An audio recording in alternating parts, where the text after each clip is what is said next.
Salut à tous, quelques jours après la fin de la 4e édition de la Coupe d'Afrique des Nations de mini-foot à Derna en Libye, la Guinée, vous le savez, qui a brillamment représenté le pays en terminant à la 4e place de cette compétition.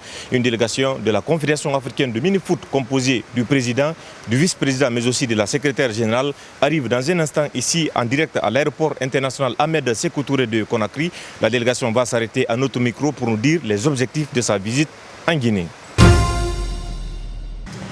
Et voilà, comme annoncé à l'entame de cette émission, nous avons bien sûr le président de la Confédération africaine de mini-foot qui est là, aux côtés du président de la Fédération guinéenne de mini-foot, qui vont dans un instant répondre à nos différentes questions ici présents. Bonsoir, monsieur. Bonsoir. Bonsoir, président. Bonsoir.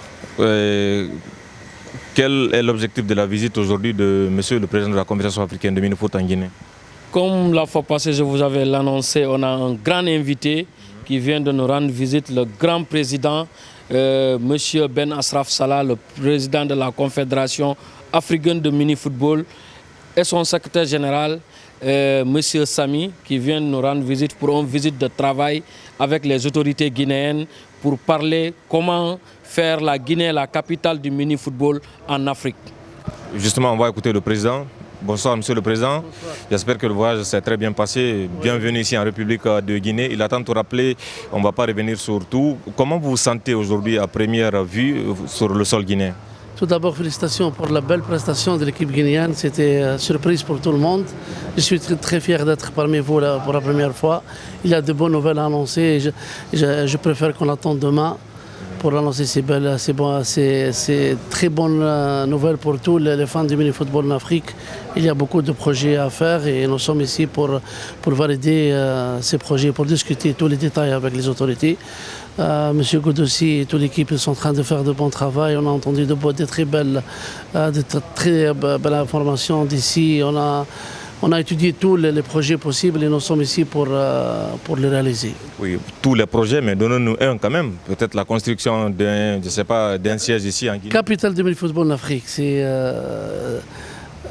je préfère dire ça, mais demain on parlera plus. C'est la capitale du mini-football en Afrique. La Guinée, ça sera la capitale du mini-football en Afrique pour les 10 ans.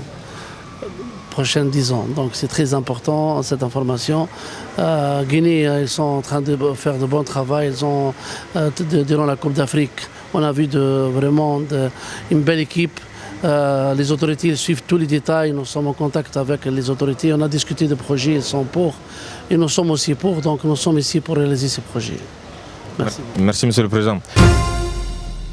Et voilà, vous avez donc écouté le président de la Confédération africaine de mini-foot qui séjourne pour la première fois ici en République de Guinée. Une présence, il a tant rappelé, avec de très bonnes nouvelles et de projets pour la République de Guinée. On va suivre donc la visite et la présence du président de la Confédération africaine de mini-foot ici en République de Guinée et savoir quelles sont en tout cas ces bonnes nouvelles pour le peuple guinéen. Voilà ce qu'il fallait retenir ici à l'aéroport international Ahmed Sékou Touré de Conakry sur cette arrivée pour la première fois sur le sol guinéen du premier responsable de la Confédération africaine de mini-foot ici en République de Guinée. Merci à Lamarana Guébousso qui était derrière la caméra. On espère que vous avez pris du plaisir à nous suivre. On se retrouvera très prochainement dans d'autres découvertes dans Actu Sport.